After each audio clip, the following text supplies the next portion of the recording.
Here is part 2 of a series of videos I'm going to be doing on these telephones. These were given to me for free by some friends of mine who live down the street since they haven't used these in years. And in the first video, which was the previous one, I covered the process of taking a look at these right out of the box that they came from, along with some computer cables, which I actually offered them back to these friends because I didn't really need them for anything, but then they said those were actually from the computer recycling, which is kind of funny. So I guess I'll see if any of them work, and then if not, I can just recycle them. But anyway, with these telephones, as you can see, there's only one AC adapter here. So I asked if perhaps the neighbors might know if they had any others in storage somewhere, because of course these phones wouldn't work without the adapters. And they actually were able to find all the other ones. So here is the other one for this AT&T system, which outputs the DC, the 9 volts at the 300 milliamps, and center positive, of course.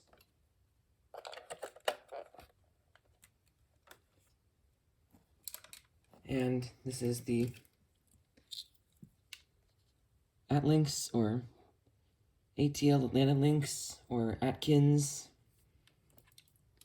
USA, model 5-2527. And this one outputs the DC, the 9 volts, the 200 milliamps, the center positive.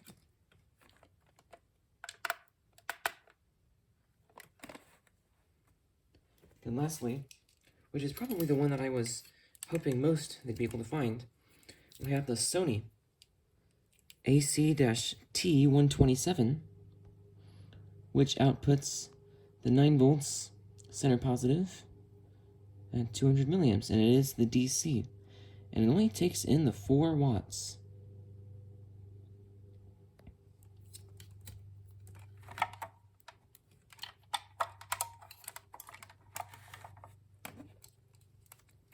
Then along with these adapters, they actually were able to find some of the original plastic accessories that goes with these telephones. So first, here's the base bracket, which I was just using an extra one that I had for it. As you can see, that one is not on here, and that's because this one is the one that goes on here.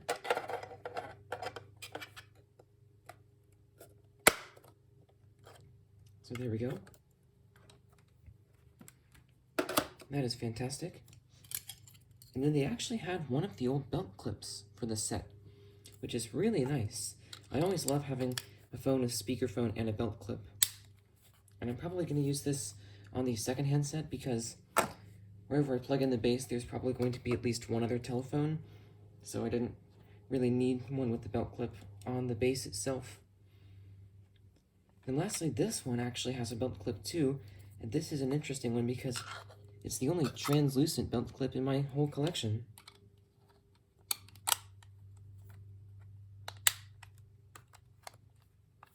And then both of these have the company's logos on the back, which is also pretty unusual.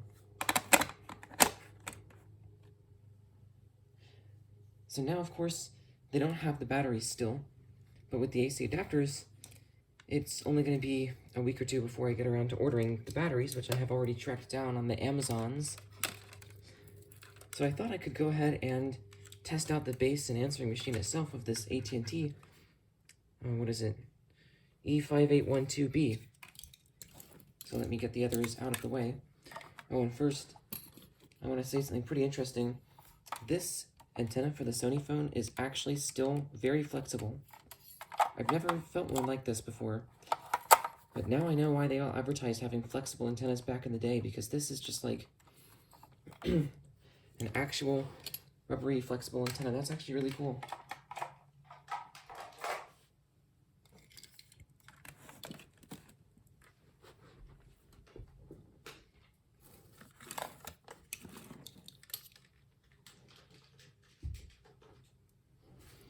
Now before I plug this in, I do also want to show you a few other things that these neighbors found and gave to me, which is extra nice. Starting with this Uniden AD310, which I actually already need.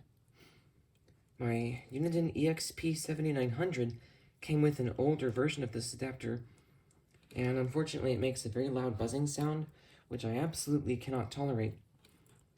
So I've been using it for some time with my my older, I think it's like an almond colored AD310 that came with my EXT1160. Now I no longer need to because this one can fit it just fine. And also, there's this, which I believe goes with a Sony Discman, and I actually have one of those too. So I already have this AC adapter, but I guess it's cool to get another one, especially since a lot of VTech phones tend to use these 4.5 volt adapters, and this one supplies half an amp, so it should be good enough to cover any phone that it needs, and it has a nice thin plug tip. And lastly, this, which may not be the most useful. This is a Recoton branded AC adapter which outputs DC 9 volts at only 100 milliamps. But it is center positive and has a standard size tip, so it's definitely usable for something, just nothing really high powered. And it even says 100 milliamps max on there. And then in addition to all of those, I also found in the bag of things that my neighbors gave me some phone cords. So there's this one, which is the silver. It's pretty tangled up, of course, and it's actually not really sticky at all. A lot of these older silver ones get sticky over time, but not this one. So that's good. Oh yeah, and it's actually a 2-line cord. So that is actually very useful. Then next we have, this is probably an AT&T cord.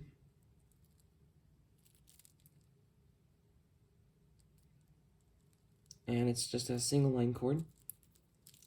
But, you know, I always have use for phone cords.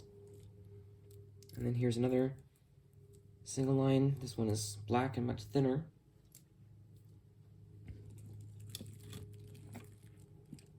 And here's another black one.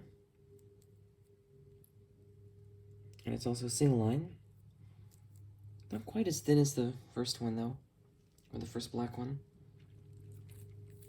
And I think this is 2 more in here. And one of them has a green end.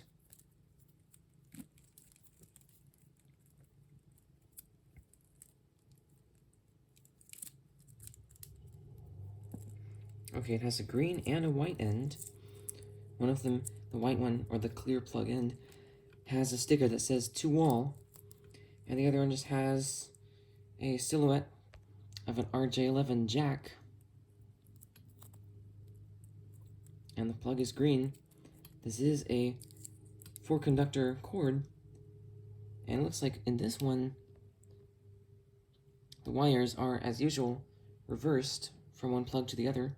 So I don't know what the significance of having just like a separate green and a clear end is, but this is certainly an unusual cord, so that's cool. And again, it's not really sticky at all. And lastly, here's this one, and apparently an old cable tie thing. And this is another single line cord, and it's also not sticky.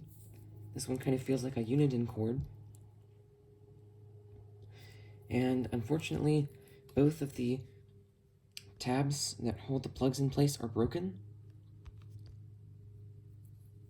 So I don't know, it may not be a Uniden cord. And actually, I don't see any markings on here at all. So I'm guessing this is some other kind of just random phone cord. Now, I do have a lot of extra plugs, of course, and a crimping tool, so I can easily replace these.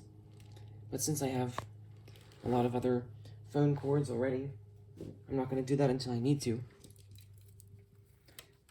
So now, let's get this space plugged in. I'm actually going to have to move the camera, I think. Okay.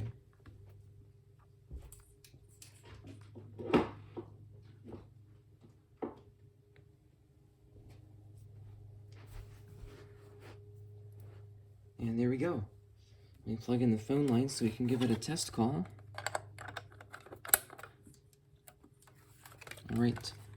And unfortunately my testing phone ran out of battery this morning, so I'm just going to have to call it up directly with the base speakerphone. Let me see which extension the testing phone line is in. Alright. Gotta plug it into the correct one so I can remember. And there we go. Alright, so it looks like it is ringing. But the base ringer is off, and the answering machine is also off. So let's go ahead and set this thing up. Oh, the volume's off too. Or no, maybe not. It's just the buttons were sticky. Okay. It's actually just like the surface that's sticky, thankfully. Alright. Wednesday, 8:31 a.m. 2012. To set the clock, press clock. Yes! It has the old voice, also known as the mature, pleasant voice. Wednesday. To change the day, press skip or repeat. And it doesn't even have the stupid change operating press system. Clock. Okay. It actually is Wednesday. 8 a.m. to 9:10 a.m. 32 22 18 15 2000 2022 2024 Wednesday 10:15 a.m. 2024 It's very nice. I love these systems like this, and especially since this has the older voice, because I think, well, yeah, currently it's one other one, which is the AT&T E6014B base in one handset, and that one has the newer voice, but it still has the old bass ringer, and the bass design is very similar to this, and so is the handset, except it's actually a lot smaller, which is one thing I like about this system.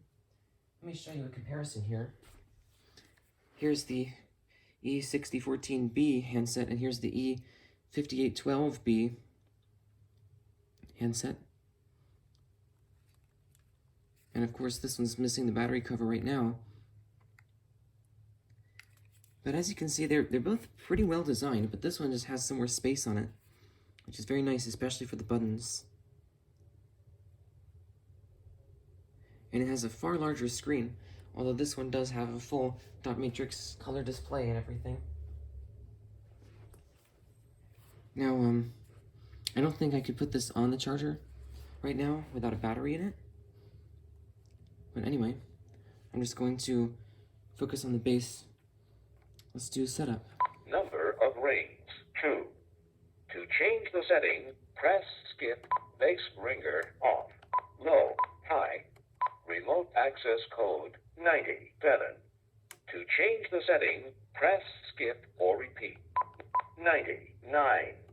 Message alert tone off, on. Number of rings, 2. Alright, and that's it. To change the setting, And of course, no old messages. you have no messages. And this wouldn't do anything right now. So, let's turn it on. Actually, let's check the announcement first. Announcement. Press play or press record. Hello. Please leave a message after the tone. Alright. Record after the tone. Press stop when you are done. This is a testing announcement on the AT&T E5812B, which unfortunately, just like the E6014B, has a painfully loud beep. This is a testing announcement on the AT&T E5812B, which unfortunately, just like the E6014B, has a painfully loud beep. Alright, that didn't sound too bad. Still has the distinctive specifically distorted sound quality that most of the machines, if not all, with this voice, and also the VTech ones from this era, had. But now let's go ahead and call it up. Actually, I need to get out of... Okay, it just timed out already.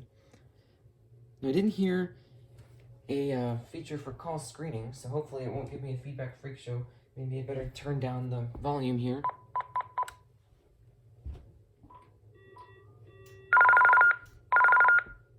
Alright, that has a great volume. Oh, and I forgot to turn on the machine.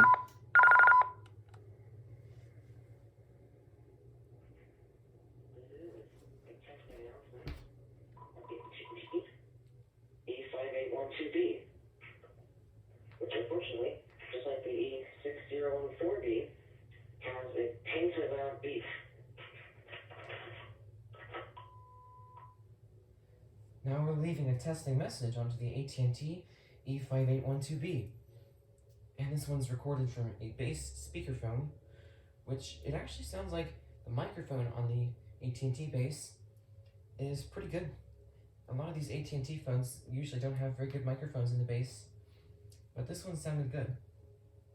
Goodbye. So I just went on mute so that it won't pick up any noise, because if I were to just hang up directly, then the PBX would be playing that busy signal that you just heard, except it would be for this phone before it actually released the line, and that would cause this one to take way too long to release the line. So, as you can hear, the message alert tone is beeping. Let's go ahead and turn that off. Number of rings, 2. To change the setting, base ringer, remote access, message alert, off.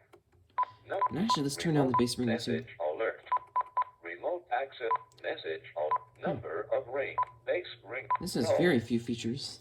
Remote access code 99. Okay, let's play the message. You have one new message. Wednesday, 10:19 a.m. Leaving a testing message onto the AT&T E5812B. And this one's recorded from a base speakerphone, which it actually sounds like the microphone on the AT&T base is pretty good. A lot of these AT&T phones usually don't have very good microphones in the base, but this one sounded good. Goodbye. End of messages.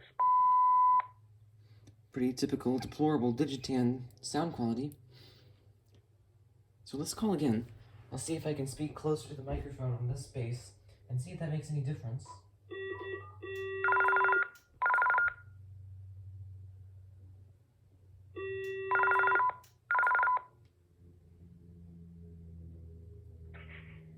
This is a testing announcement on the AT&T E5812B, which unfortunately, just like the E6014B, has a painfully loud beep. Hopefully if I speak...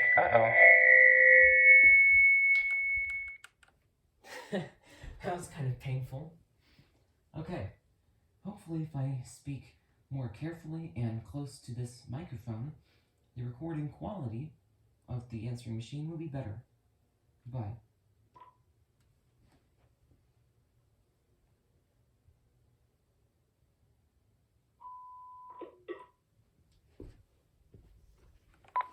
You have one new message and one old message. Wednesday, 10:22 a.m. Hopefully if I speak...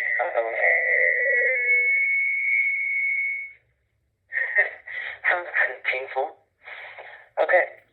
Hopefully if I speak more carefully and close to this microphone, the recording quality of the answering machine will be better. Goodbye. End of messages. So yeah, it really wasn't great, but it was a little better. That's just how a lot of these 2000s AT&T and VTech machines were. But that became such an iconic sound quality that I kind of like it.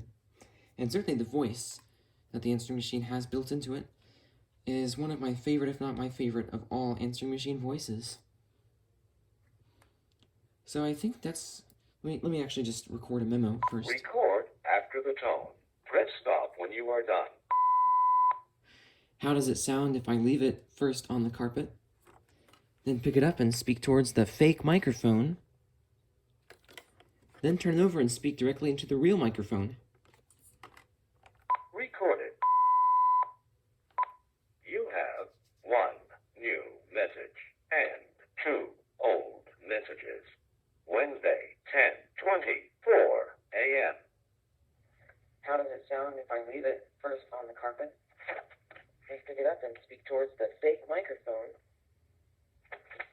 then turn it over and speak directly into the real microphone? End of messages. That was actually surprisingly good. I'd say it had even less distortion when it was down on the carpet than when I was speaking directly into the real microphone. And the difference between speaking into the fake mic and just leaving it here on the floor was not that big, which means that the pickup is pretty good. Now let me test the skip, repeat, and individual delete functions. You have Wednesday 10 message deleted. Wednesday 10:24 a.m. How does it sound if I leave? And now let's delete all the old messages, which you have to press and hold the delete button for. All old messages deleted. Okay, there we go. That is going to be it for this, or I guess this would be part 1 of the initial checkout of this telephone, and part 2 of the series on the old phones I got from my neighbors. And this covered the base of this AT&T E5812B, and the answering machine, of course, along with all of the extra AC adapters and cords and belt clips and everything that were given to me. So in the next video, I'm going to be recording that one after I get the batteries for everything, and that would be probably the full initial checkout of this system. Then after that, I'll do the others, and I might potentially do a repair on the antenna of that GE phone that's broken. Although, like I think I mentioned in the first video, it doesn't actually need to be repaired because this appears to be just a fake all-plastic antenna. So the functionality is unaffected by this thing being broken, but of course it would look nicer if it was sitting on here like that.